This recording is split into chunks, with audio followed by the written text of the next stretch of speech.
آج سے نداؤں کا سلسلہ شروع ہو گیا ہے کوئی مانگنے والا کہ اس کی مرادیں پوری کی جائیں، ہے کوئی مغفرت کا سوالی اس کا سوال پورا کیا جائے. ہم جیسے گناہ گاروں کی تو بن آئی ہے نا، نفل کا ثواب فرض کے برابر، فرض کا ثواب 70 گنا، ہر سجدے پر 1500 نیکیاں، ہر سجدے پر سرخ یاقوت کا گھر جنت میں دیا جائے گا. روزہ دار کا سونا عبادت، اس کی سانس، اس کی جو منہ سے بو آئے گی افطار سے پہلے وہ مشک سے بڑھ کر ہے. اور افطار کے وقت روزانہ 10 لاکھ گناہ گاروں کی بخشش، یعنی ہر لمحہ ہی برکت بھرا ہے، ہر لمحہ ہی رحمت بھرا ہے.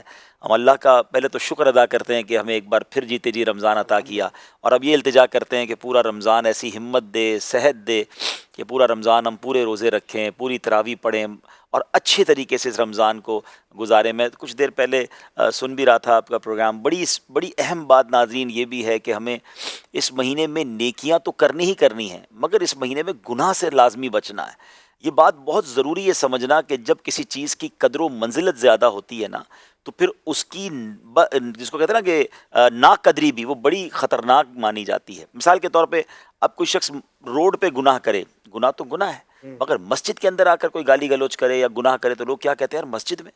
کوئی پاکستان میں یا اپنے وطن میں گناہ کرے غلط ہے، لیکن اگر کوئی مکہ پاک میں جا کے گناہ کرے، حدود حرم میں کرے، تو وہاں ایک گناہ 1 لاکھ کے برابر ہو جاتا ہے، ایک نیکی بھی 1 لاکھ کے برابر. بالکل اسی طرح رمضان میں تو ہماری بخشش کا سامان کر دیا گیا نا، شیطان کو بند کر دیا گیا، اجر بڑھا دیے گئے. اب رمضان میں بھی گناہ کرے کوئی، یعنی بظاہر تو گناہ کی کوئی جگہ بنتی نہیں ہے. اینیمی آف ہمارا جو دشمن ہے بہکانے والا، اسے بند کر دیا گیا.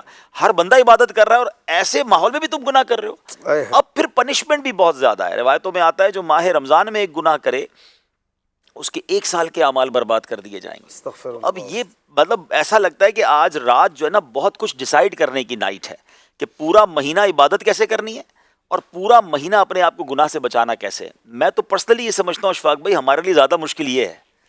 نیکیاں کرنا تو سب کر رہے ہوتے ہیں نا، کچھ نہ کچھ ہو جاتی ہیں. گناہ سے بچنا جو ہے نا یہ زیادہ ڈیفیکلٹ ہے اس مہینے میں، کیونکہ جن کی عادتیں بنی ہوئی ہیں، جو روز جھوٹ بول رہا ہے، جو روز لڑائی کر رہا ہے، جو روز معاذ اللہ بد نگاہی کر رہا ہے، موبائل فون تو بند نہیں ہو گیا نا ہمارا ہے. تو اب یہ چیزوں کو کس طرح کنٹرول کرنا ہے. تو میں سن رہا تھا ماشاءاللہ بہت پیاری گفتگو آپ لوگ سب مل کے کر رہے تھے کہ اپنے آپ کو بزی کرنا ہوگا، اپنے آپ کو ایسا شیڈول بنانا ہوگا کہ کہتے ہیں نا گناہ کی جگہ ہی نہ بچے. بری دوستوں سے بچنا ہوگا، بری صحبتوں سے بچنا ہوگا. تو بس اللہ سے یہی دعا ہے کہ یہ رمضان پورا گناہوں سے پاک گزرے اور ایسا گزرے کہ گناہوں کی عادتیں ہی ختم ہو.